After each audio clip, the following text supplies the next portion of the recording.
Les élèves de l'école bilingue du Congo dans les sites portuaires du port autonome de Brazzaville, ce 6 décembre 2024. Tout commence au port de Yoro. D'un compartiment à un autre, sous la conduite des guides, ils se sont imprégnés des services connexes de ce port, mais aussi des activités commerciales qui s'y déroulent.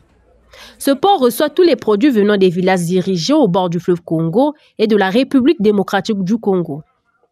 Le commerce des bois de chauffe, des poissons, des aliments, ce sont des activités qui font le quotidien de ce port secondaire, port de Yoro qui porte le nom d'un pêcheur sénégalais, à en croire l'histoire racontée par le gestionnaire du site. Le port de Yoro fonctionne du lundi au dimanche, de 6h à 18h. Nous avons les produits. On importe les produits comme l'huile, les vivres frais qui part à Kinshasa tous les jours.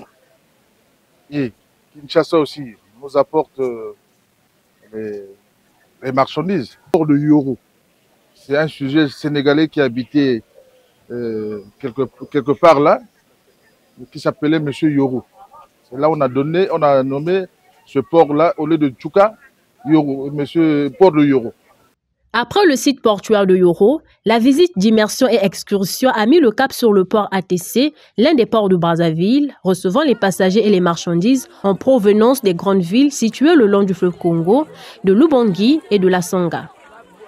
Ici, toutes les activités ont été aussi présentées à ces élèves plus enthousiastes. Puis, le port à passagers. Toutes les questions ou presque ont été posées par les élèves, question d'en savoir un peu plus. C'est un port où on reçoit plus de bateaux en provenance du nord du pays et des bateaux qui étaient ici pour le nord du pays. Les bateaux transportent un peu tout. Il y a des choses qui prennent de l'autre côté, la banane, le poisson, tout ce qu'on consomme régulièrement, du poisson, le bois, oui, le bois qui revient un peu vers la Songa. On est très heureux de leur présenter le Congo qu'ils ne connaissent pas. À travers ces visites-là, ils apprennent à connaître le pays. Quatrième et dernière étape, le beach de Brazzaville. Port d'embarquement et de débarquement des passagers qui traversent le fleuve entre les deux villes de la République du Congo et de la République démocratique du Congo. Dans tous les sites portuaires où ils sont passés, les élèves avouent avoir acquis des connaissances sur les activités de différents sites du port autonome de Brazzaville. J'ai appris concernant le port de Yoro, c'est l'endroit où se fait l'échange entre Kinshasa et Brazzaville. Le port public, j'ai eu à voir le fleuve devant moi et j'avais aussi vu des bateaux et plein de choses. L'important, c'est que quand je serai grand, j'aurai la maîtrise de mon pays, de ma nation et par exemple, si on m'interviewait encore une fois, un autre jour plus tard dans ma vie, je pourrais défendre les couleurs de mon pays en termes de... Il y a le port Yoro, il y a le port public et il y a le port aussi que je suis en train de visiter aujourd'hui.